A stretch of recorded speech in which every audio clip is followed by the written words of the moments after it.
Buti na lang mga kaayat dahil nakahanap tayo ng tunay na super absorbent. Tapos maganda yung quality, makapal. And alam nyo, 67 pesos lang ang isa. Ito po siya mga kaayat. Ganyan po yung pagka microfiber niya. Sa part na to is medyo soft na rough siya. Tapos dito sa kabila is sobrang lambot. Pero kahit na microfiber siya, talagang nakaka-absorb po siya ng tubig sa ating balat. Ayan. Kaya napa-order na ako ng 3 and ang ate ko, ito rin yung mga ginagamit niya sa mga kids niya. Ayan po yung mga available colors na nabili ko. Meron po silang ibang color. Ayan, mahaba din po siya.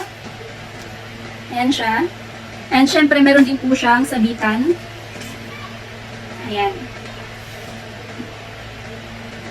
Pwede for babies up to adult siya. Kasi malambot po siya. Compared po dito sa nag-trending. So, bumili po ako ng isa. Trinay ko muna. Since microfiber din siya. And alam naman po natin na maraming mga microfiber na hindi nakaka-absorb. So, trinay ko siya nung una sa kamay ko. Oo, nag-absorb siya.